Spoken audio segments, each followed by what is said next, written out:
आज मजलिस इत्तेहादुल मुस्लिमीन पर एतराज करने वालों, यानी बीजेपी को सत्ता में लाने वाली, ताकतवर बनाने वाली, फिरका परस्तों को इख्तिदार पे लाने वाली जमात कांग्रेस, वो कांग्रेस जिसने हिंदुस्तान पर बरस हुकूमत की, तो हासिल क्या हुआ?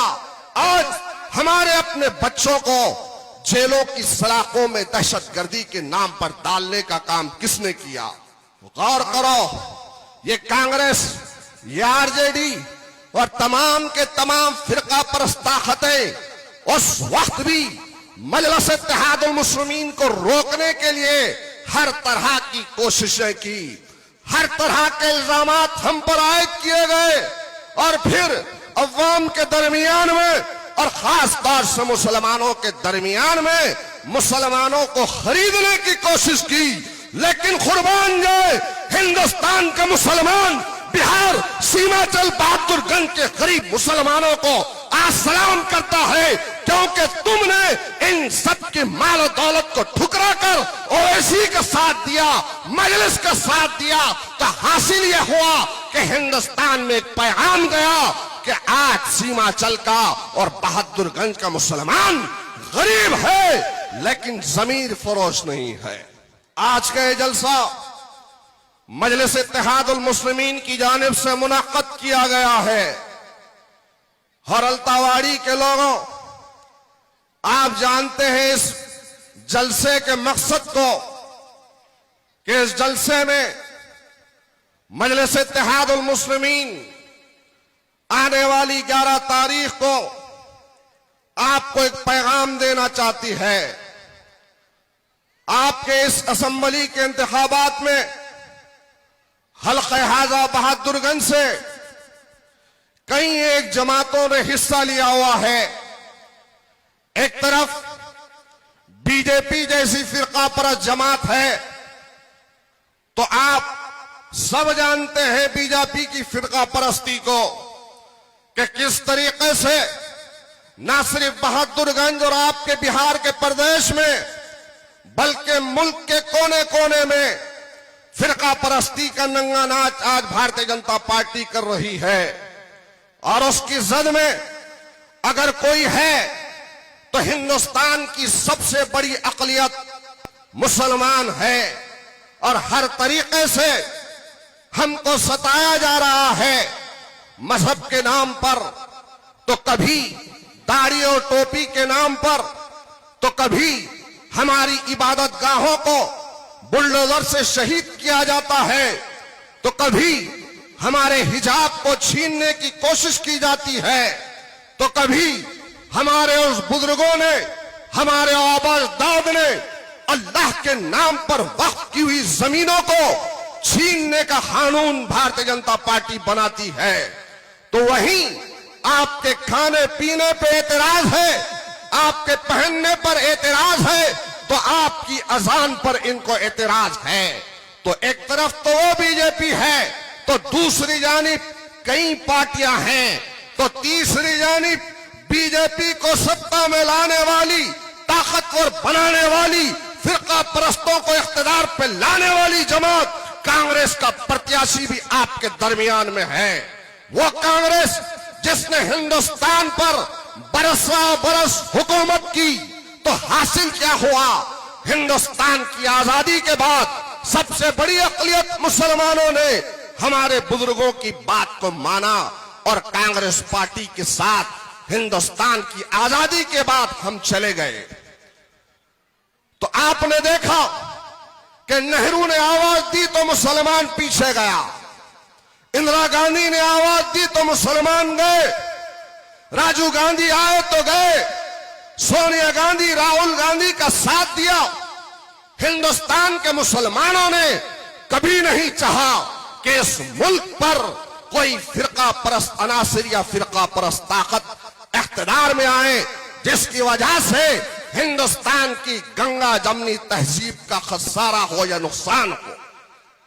तो आप बताएं, हमारा आज वजूद का मसला है, आज तालीमी पसमानदगी का मसला है, आज हमारी अपनी मजहबी शनाख्त का मसला है, आज हमारे अपने बच्चों को जेलों की सलाखों में दहशतगर्दी के नाम पर डालने का काम किसने किया? कांग्रेस को इख्तियार न सिर्फ बिहार प्रदेश में मिला, बल्कि हिंदुस्तान के मुसलमानों ने दिल्ली के इख्तियार की कुर्सियों पे हमेशा हर बार यह सोचकर बिठाया था कि कांग्रेस पार्टी मुसलमानों को खुशहाल देखना चाहती है या खुशहाल रखेगी।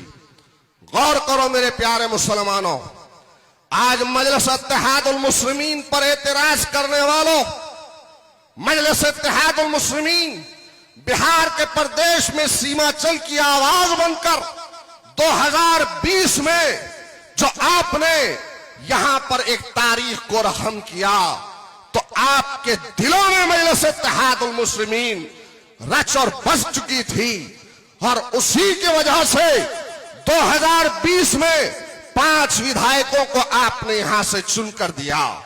गौर करो, ये कांग्रेस, ये आरजेडी और तमाम के तमाम फिरका परस्त ताकतें उस वक्त भी मजलिस इत्तेहादुल मुस्लिमीन को रोकने के लिए हर तरह की कोशिशें की, हर तरह के इल्जामात हम पर आयद किए गए और फिर अवाम के दरमियान में और खास तौर से मुसलमानों के दरमियान में मुसलमानों को खरीदने की कोशिश की।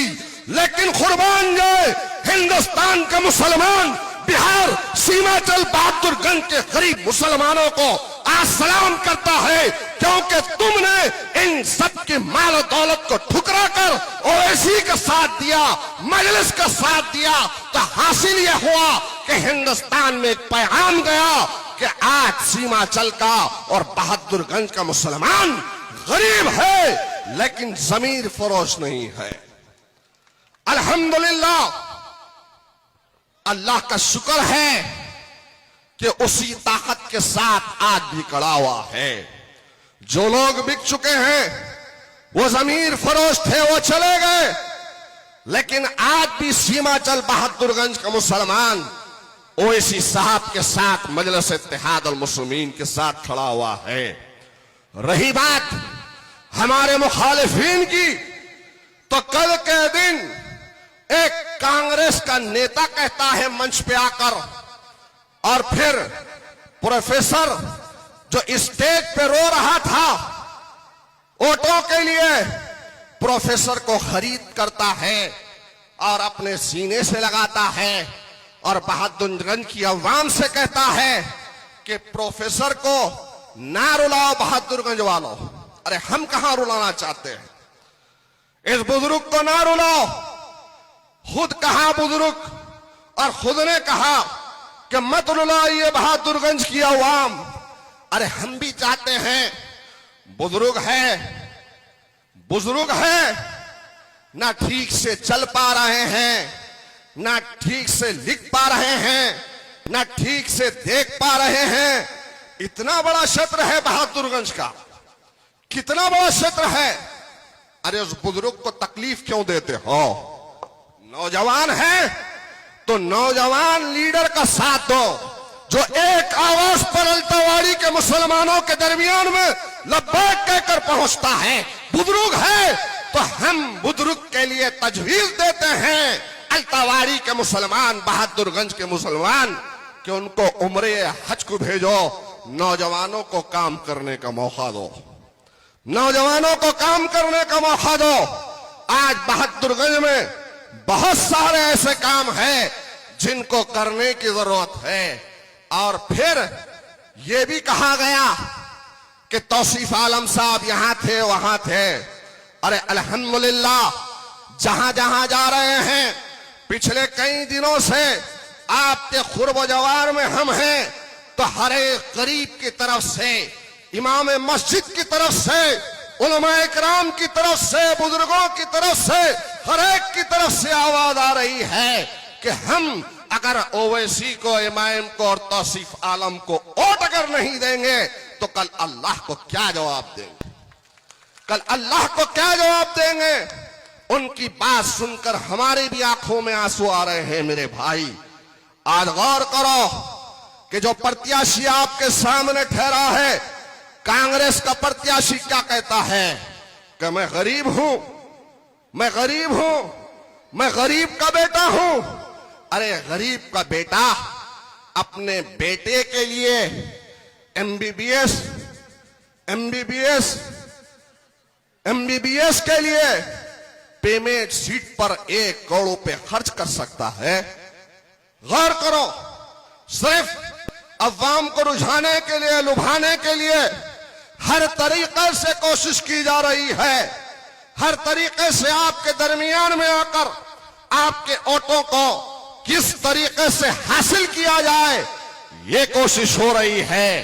प्रोफेसर साहब से मेरा सवाल है कि प्रोफेसर साहब बहादुरगंज कॉलेज के प्रोफेसर हैं, अगर इतनों में कोई स्टूडेंट अगर है तो हाथ उठा के कहो कि किसी स्टूडेंट के पास जाकर या किसी स्टूडेंट ने क्लास में प्रोफेसर साहब से कोई बात सुनी है या सबक सीखा है। इसीलिए आप तमाम से हमारी गुजारिश है कि मजलिस इत्तेहादुल मुस्लिमीन का इम्तियाजी निशान पतंग छाप है। पतंग छाप को और दें, मजलिस को कामयाब करें।